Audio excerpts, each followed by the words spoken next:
실거래가 말고 정부에서 정해주는 가격이 있어요. 공시지가? 오, 맞아요? 어떻게 알아요? 저 똑똑하니까요.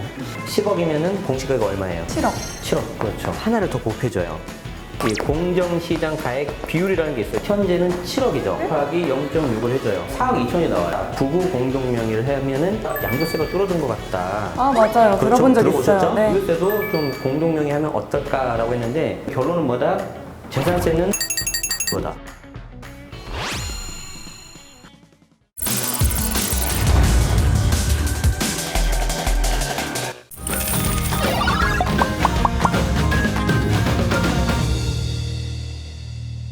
자, 은비 씨 집중하세요. 준비되어 있습니다.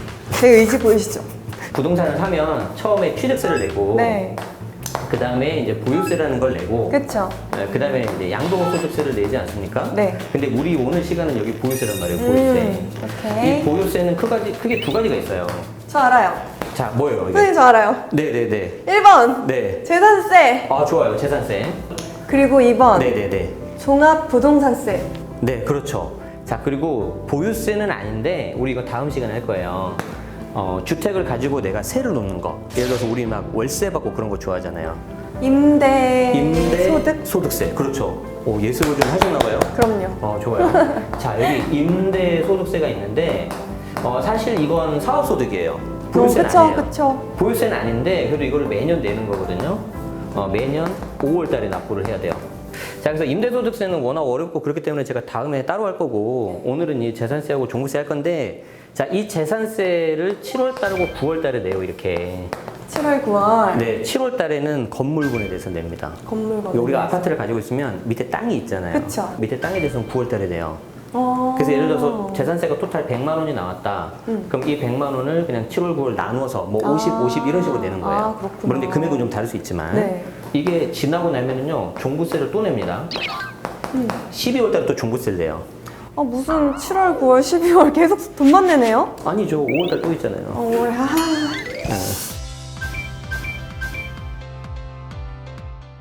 자, 서울에 10억짜리 집을 샀다. 네. 10억짜리 집을 샀다. 그러면 지난 방송 보신 분들은 아실 거예요. 취득세를 3,300만 원을 내요. 네. 7월 달 되면 뭐가 나온다고요? 재산세. 재산세를 내요. 네. 자, 그럼 재산세를 어떻게 구하느냐? 자, 이걸 아셔야 돼요. 이 10억은 내가 실제 돈을 주고 산 실거래가라고 하잖아요. 그쵸? 이걸 실거래가라고 하는데 실거래가 말고 정부에서 정해주는 가격이 있어요. 혹시 들어본 적 있어요? 공시지가? 오, 맞아요? 어떻게 알아요? 저 똑똑하니까요. 그래요. 이 공시 가격은 여기 실거래가 시세보다 좀 낮아요.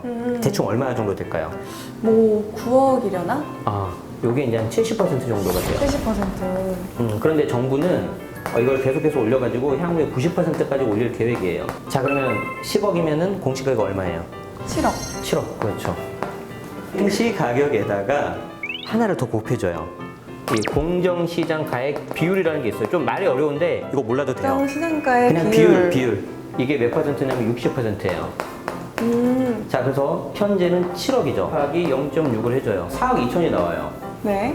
여기에 대해서 재산세가 나와요. 그래서 이거를 이제 계산을 제가 해보니까 네. 얼마가 나오냐면 186만 원 정도 나오는 것 같아요. 취득세는 한 번 내면 끝이지만 네. 이거는 계속 내야 되잖아요. 그렇죠? 그래서 보유세는 매년. 그게 조금 속상하다. 매년 언제 낸다? 7월, 5월, 7월, 5월, 7월, 9월, 9월, 12월. 12월. 이거를 다 통틀어서 보유세라고 한다. 그렇죠. 자, 이게 재산세 가장 기본이에요. 자, 그리고 재산세는 내가 이걸 200만 원이라고 가정합시다. 자, 부부 공동 명의를 하면은 어디서 들어보니까 양도세가 줄어든 것 같다. 맞아요. 들어본 적 들어보셨죠? 있어요. 네. 자, 그래서 보유세도 좀 공동 명의 하면 어떨까라고 했는데 그냥 전체 200만 원을 그냥 100만 원, 100만 원 이렇게 나눠버리거든요. 네. 그렇기 때문에 금액 자체는 줄지 않아요. 자, 그렇기 때문에 결론은 뭐다? 재산세는 그냥 내는 거다. 재산세는 그냥 내는 거다. 줄일 수 있는 절세 방법이 효과가 있다? 없다. 자, 우리 집이 계속해서 한번 볼게요. 이렇게 이제 10억짜리가 있어요. 네. 재산세는 대략 200만 원 정도라고 가정을 합시다. 자, 그런데 이게 기준이 공시가가 7억이었잖아요. 네. 자, 근데 조금 안 좋은 이야기가 있어요. 공시가격이 7억이니까 이걸 좀 어려운 말로 하면은 10억분의 7이잖아요. 그쵸. 이걸 공시가격 현실화율 퍼센테이지라고 하거든요. 갑자기 어려워지네. 네. 자, 공시가격 현실화율 70%예요. 자, 그런데 현재 정부는 이거를 90%까지 끌어올리려고 해요. 네. 2030년까지. 자, 그러면 제가 문제를 내죠. 자, 공식 집값이 그대로 10억이에요. 공시 가격은 오를까 안 오를까요? 오르지 않을까요? 올려야죠. 그쵸. 장기적으로 2030년이 되면은 9억으로 오를 거예요. 자, 그럼 집값이 그대로예요. 네. 재산세 오를까 안 오를까요? 오르죠. 무조건 오르죠. 네. 뭐 대략 뭐 아까 200만 원이었는데 뭐 한 300만 원 정도 예를 들어서 그래서 계속해서 오를 거예요. 그렇군요. 자, 그렇지만 뭐 감당할 만하다. 내 집이니까. 자, 그런데 문제는 이 종부세예요. 종부세인데 이 종부세는 다주택자들 그리고 고가주택 갖고 있는 사람한테 타겟으로 해가지고 내는 일명 부자세거든요. 자, 종부세는 두 개로 나누셔야 돼요. 지금 현재 1주택이죠. 1주택. 단독 명의가 있고 1주택 공동 공동 명의가 명의. 있어요. 네. 아까 우리는 7억 기준으로 할게요. 네. 자, 이 7억에서 단독 명의죠. 네. 그럼 공시가격 7억에서 6억을 빼주고요. 단독 명의니까 이유는 모르겠는데 추가 3억을 더 빼줘요. 9억이 되는 거예요. 자, 그럼 7에서 9 빼니까 마이너스죠. 세금 나온다 안 나온다? 세금 안 나와요. 이걸 이제 여기 9억 될 때까지는 걱정 안 하셔도 돼요. 그런 거구나. 그런데 최근에 좋은 일이 하나 있어요. 네. 1주택 단독 명의 같은 경우에는 이 추가 공제액 3억이라고 하는데 이걸 5억으로 올려줬어요. 그럼 더 좋겠다. 이제 법이 통과될 거예요. 그쵸. 자, 그러면은 토탈 11억까지는 6에서 5를 더하니까 11억까지는 아무 문제가 없고 거기다가 6이랑 5를 더 빼준다고 했잖아요. 네네네. 그러면 마이너스인데 왜 돈 더 안 줘요? 저한테 줘야죠. 마이너스라면서. 그건 좀 너무하는 거죠. 이거는 어떤 일종의 아니 줘야지. 내가 내는 세금이 얼만데. 그런 건 아니고 주세요 그냥. 여기 선생님 주세요. 잠깐만 카메라 꺼봐요.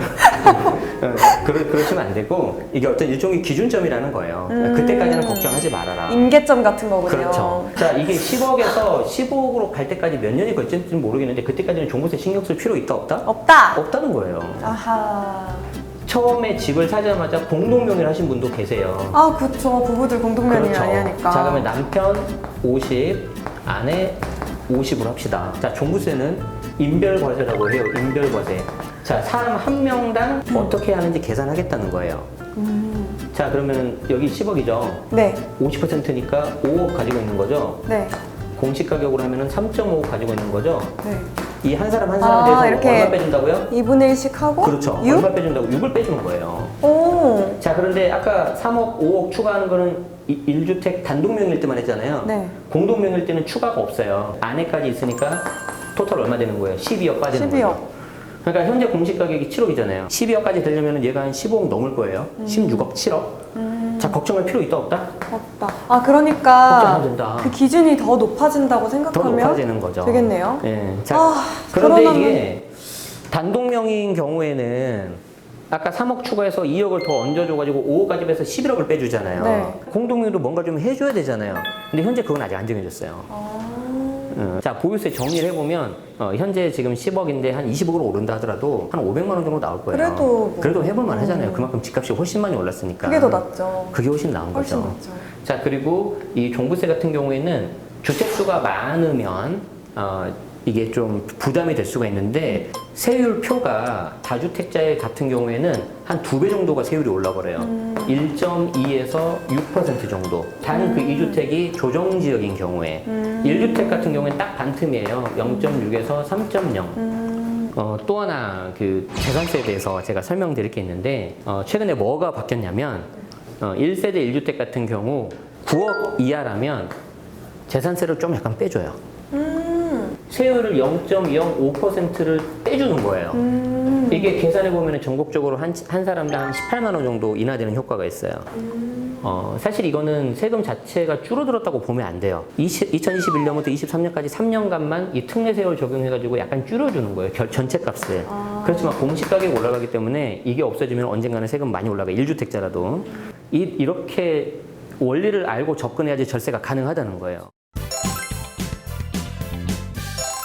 우리 은비 씨가 또 이게 수업을 잘 들었으니까 하이. 우리 수업 효과를 위해서 간단한 퀴즈를 몇 개 내보겠습니다.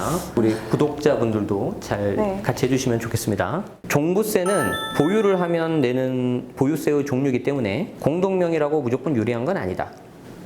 X. X 맞아요. 사실 이 부분은 제가 설명할 때 조금 빠뜨렸는데 종부세 보면은 단독명의는 11억까지 빠졌죠. 공동명의는 12억까지 빠졌죠. 자, 그런데 이 공동명의가 불리한 케이스가 딱 한 가지가 있어요. 다주택자인 경우. 예를 들어서 하나는 공시가 10억, 또 하나는 공시가 15억, 이 한 20억 넘을 거예요. 마포에 한 채, 잠실에 한 채. 두 개 더하니까 공시가 얼마냐? 25억이죠. 30억을 훌쩍 넘는 거죠. 공시가 10억짜리를 예를 들어서 남편 단독 명의로 하고 15억짜리를 아내 단독 명의로 하면은 이때 종부세가 계산해 보니까 대략 한 870 얼마 나오더라고요. 자, 그런데 우리 다음 시간에 배우는 양도세 때문에 이걸 공동명의를 해버리는 거예요. 와. 자, 공동명의를 하면은 그럼 이게 다주택이 되고 중과세로 들어가니까 아까 내야 되는 종부세가 한 2천원까지 올라가요. 872만 원이 아니라 아, 그렇게 올라가는구나. 올라가요. 이런 사람들은 공동명의 하시면 안 돼요. 그렇구나. 단독명의 하셔야 돼요. 진짜 케이스를 좀 잘 보고 그거를 선택하셔야겠네요. 네. 그래서 절세는 사전에 미리 아셔야 돼요. 미리 계획을 세우셔야 돼요. 저 같은 경우는 이걸 넘는다 하더라도 종부세를 한 푼도 안 내고 있죠. 이게 넘어도. 네. 방법이 있었어요. 지금은 좀 막혔는데 그건 네. 이제 우리가 다음에 할 테니까. 이거 공개하셔도 되는 거예요? 삐뽀삐뽀 하는 거 아니에요? 아니요. 합법적으로 한 거니까. 그래서 다음에 할 거니까 궁금하신 분들은 원하시면 모자이크 해드릴게요. 구독하시고 이미 다 나가는데 무슨 모자이크 해야 욕하시고 이미 다 나가는데 지금. 자, 알림 설정 하시기 바랍니다. 멘트는 할 건 해야 될까요? 자, 1세대 1주택 단독명의 같은 경우에 종부세입니다. 추가 세액공제가 적용된다. 이거 제가 좀 설명 안 드렸어요. 이거 틀려도 괜찮아요. 오! 어떻게 하세요? 그런데? 아까 그 7, 6, 5 그거 아니에요? 그거하고 좀 비슷하긴 그거랑 한데 다른 거예요? 좀 다른 거예요. 단독 명의 같은 경우에는 추가 세액 공제라는 게 있습니다. 그렇죠. 그러니까 딱 보자마자 추가로 세금을 빼주는 거구나. 거의 뭐 박앤세일이네요. 그렇죠. 자, 그게 뭐가 있냐면 고령자, 고령자. 연세가 좀 높으신 분들, 60세 넘으신 경우, 그리고 장기 보유, 오래 가지고 있는 경우, 공동명의 같은 경우에는 이게 없어요. 추가 세액 공제가 없어요. 없다. 없어요. 자, 그러면 위에가 유리할까, 밑에가 유리할까? 오래 위에가. 보유하고 연세가 많으신 분들은 위에가 유리할 수 있겠죠. 그런데 요즘에 젊은 부부들은 대부분 다 공동명의 하죠. 네. 단독명의로 하면 이런 게 없으니까 기분이 좋겠어요, 안 좋겠어요? 안 좋죠. 안 좋겠죠. 네. 안 좋으니까 불쾌하죠, 아주. 작년에 이슈가 났어요. 지금이 조선시대냐. 대부분 다 공동명의 하는데. 그래서 올해부터는 어떻게 되냐면은 21년도부터는 어떻게 되냐면은 자, 1세대 1주택 공동명의 같은 경우에는 단독 일대의 세금하고 공동 일대 세금 중 선택하게 해주겠다. 자, 그럼 누가 더 유리해요? 그러면은 공동명의 한 사람이 유리하죠. 선택할 수 당연하죠. 있으니까. 당연하죠. 그럼 여기서 또 분위기 좋으니까 한번 더 들어갑시다. 지금 내가 단독명예요. 공동명예하면 선택을 해주겠대요. 뭔가 기분이 안 좋잖아요. 뭔가 손해보는 것 같고. 단독명인데 절반 지분을 뚝 떼서 사랑하는 배우자한테 준다고 합시다. 자, 이 배우자 입장에서는 신규 취득한 거잖아요. 네. 신규 취득했으니까 이때 뭐가 들어가냐면 취득세가 들어가요. 취득세. 와, 치사해. 그럼 이때 취득세가 1,000만 원이 들었다. 짜롭네요. 내가 공동으로 해서 아끼는 금액이 100만 원이다. 그럼 내가 최소 몇 년 가지고 있어야 돼요? 10년 가지고 있어야지 이거 세이브 하잖아요. 네. 이럴 때는 안 하는 게 낫겠죠. 이해되죠? 이렇게 계산해야 되는 거예요. 아, 어렵다. 근데 재밌다. 여기까지 끝이에요. 와, 네. 박수. 네.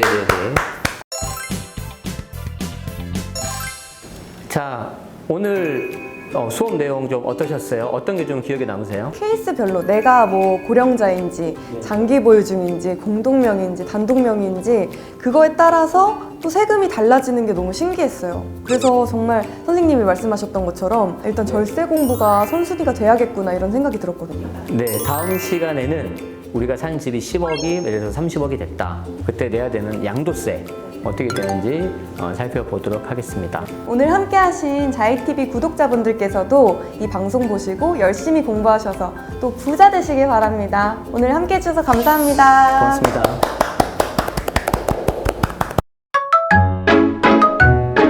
자이TV